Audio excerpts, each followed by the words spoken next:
అది చూసేందుకు డాక్టరు, ఒక టెస్ట్ చేసేందుకు ఒక ఎంటమాలజిస్టో ఉండాలి.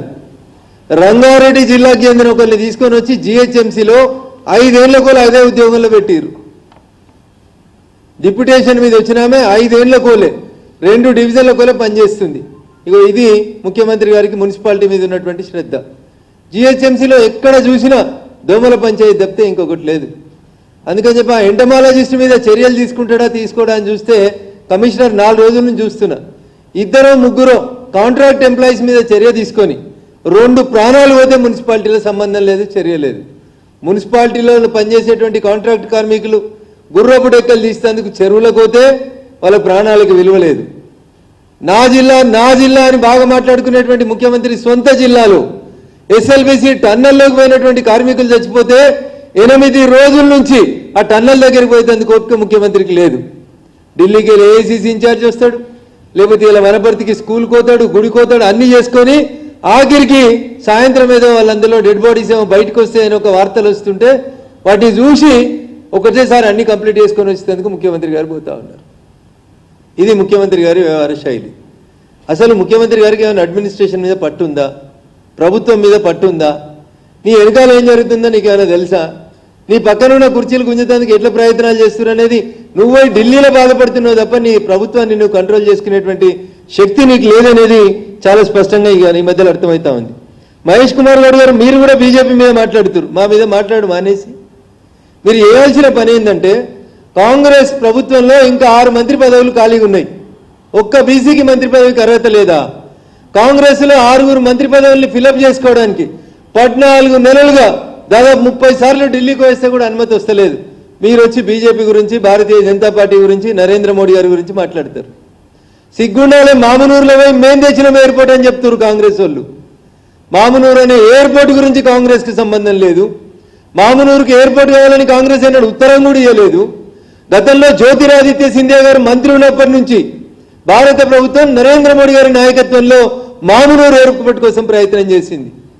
ఇన్ని మేము చేస్తూ ఉంటే ఏదో మీరు చేయలేదు, కిషన్ రెడ్డి గారు చేయలేదు. కిషన్ రెడ్డి గారు కేంద్ర కేబినెట్లో మంత్రి ఉండి చేస్తేనే కదా ఈ రాష్ట్రానికి 4 పైసలు వచ్చినాయి, 4 ప్రాజెక్టులు వచ్చినాయి అనేది రేవంత్ రెడ్డి గారికి తెలియదా? విషయం అంతా కూడా ఆయన చేస్తున్న మున్సిపల్ మంత్రి లేక చెరువులో చచ్చిపోయిన వాళ్ళ గురించి మాట్లాడాడు. మంత్రి ఉండి టన్నల్లో చచ్చిపోతే శవాలను బయకి తీయడం చేతగాక దాని గురించి మాట్లాడాడు. బీసీ కులగణనకు సంబంధించి రిపోర్ట్ వస్తే మాట్లాడిన బీసీ ఎమ్మెల్సీని తీసి బయట పారేస్తాడు.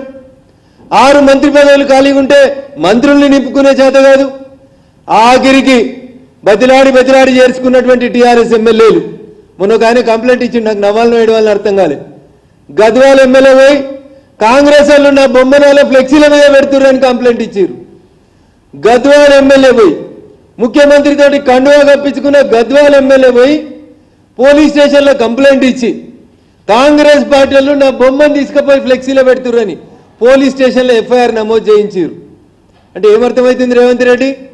రేపో మాపో టీఆర్ఎస్కి వచ్చినటువంటి 10 మంది ఎమ్మెల్యేలు తిరిగి టీఆర్ఎస్కి పోయేటువంటి ప్రయత్నాలు జరుగుతున్నాయి. నీ ప్రభుత్వాన్ని కూల్చేందుకు కుట్ర జరుగుతుంటే అటెన్షన్ డైవర్షన్ కోసం కిషన్ రెడ్డి గారిని తిడుతున్నావు తప్ప కిషన్ రెడ్డి గారికి నీకు పోలిక ఎక్కడిది? నమ్మిన సిద్ధాంతం కోసం చిన్ననాటి నుంచే భారతీయ జనతా పార్టీలో పుట్టి పెరిగి ఎదిగి ఈ పార్టీ కోసం, దేశం కోసం పనిచేస్తున్న నాయకుడు కిషన్ రెడ్డి గారు. నీలాగా పదవుల కోసం, అవసరాల కోసం పార్టీలు మారి ఏ పార్టీ నాయకత్వాన్ని అయితే బాగా తిట్టినవో అదే పార్టీలకు ముఖ్యమంత్రి కాలేదు. కిషన్ రెడ్డి గారు సౌమ్యుడు, మంచోడు, నిరంతరం ప్రజల కోసం పనిచేసేటువంటి నాయకుడు. ఆయన తిడితే ఏమొస్తుంది? ప్రాజెక్టుల మీద చర్చకు రమ్మని నేను 4 సార్లు అడిగిన మీ కాంగ్రెస్ పార్టీని. దేని మీద వస్తారు? మళ్ళీ నిన్న మీ పిసిసి ప్రెసిడెంట్ కూడా మాట్లాడుతున్నాడు ఐటీఐఆర్ గురించి. జరేందో చెప్పుర్రన్న ఐటీఐఆర్ తీసుకురాని, మన్మోహన్ సింగ్ మంజూరు చేసిన ఐటీఐఆర్ తీసుకురాని. ఏముందో కాగితం మీ దగ్గర? ఏం చేయాలని రాసిర్రో ఐటీఐఆర్లో తీసుకురాని. ఏం చేసినో మీరు వచ్చినాక మేమేం చేసినామో ఒకసారి ఐటీఐఆర్ మీద చర్చకు రాండ్రి. ఇవేమి లేవు, ఉత్త గాలి గత్తరు మాటలు తిట్టేసిపోవడం తప్ప